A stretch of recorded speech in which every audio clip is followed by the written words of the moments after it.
Hello everyone, I hope you're doing good. In this lecture, we will highlight one of the most important political regimes types, authoritarian regimes.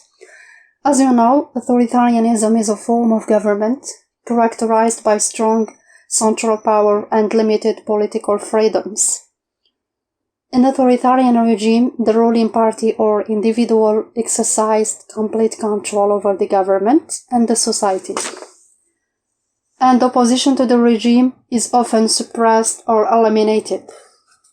Authoritarian can take many forms, ranging from military dictatorships to one-party states to monarchies.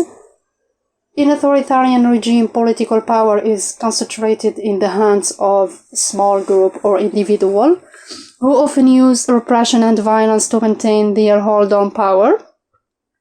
Authoritarianism have a deep impact on society, stifling political dissent and limiting individual freedoms. In authoritarian regime, the government often uses propaganda and censorship to control the flows of information and shape public opinion, and opposition to the regime is often met with violence and repression.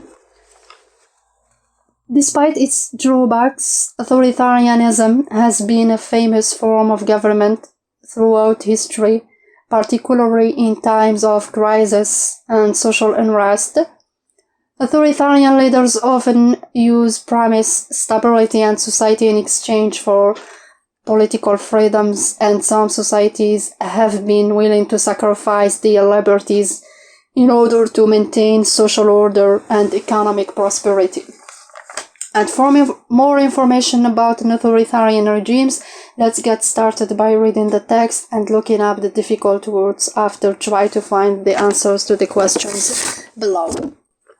While theories of totalitarianism may seem to cover two rare forms of modern no-democratic government, theories of authoritarianism face quite the opposite problem. The term authoritarian is so widely applicable that it's difficult to develop theory which can cover so many diverse cases without becoming either banal or incoherent.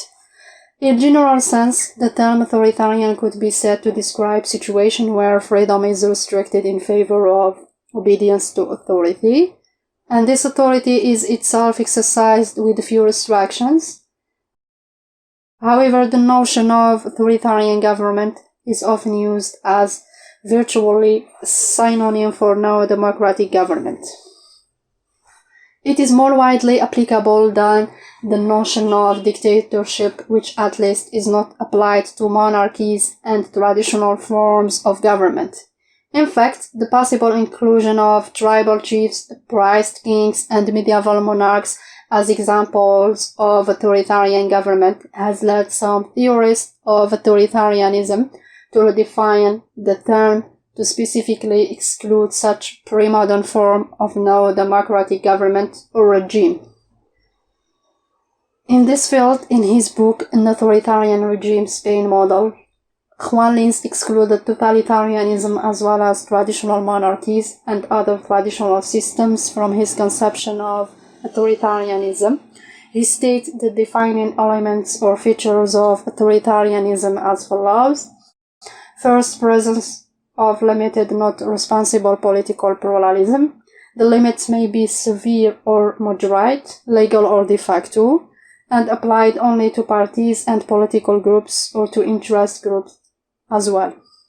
But the crucial point is that there are groups which are independent of the regime and have some political influence. Second, absence of elaborate and guiding ideology, and instead distinctive mentalities.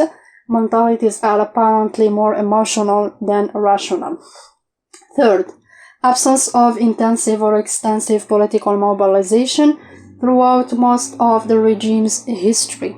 Fourth, a leader or occasionally a small group exercises power with formally ill-defined limits, but actually quite predictable ones. Thank you for listening.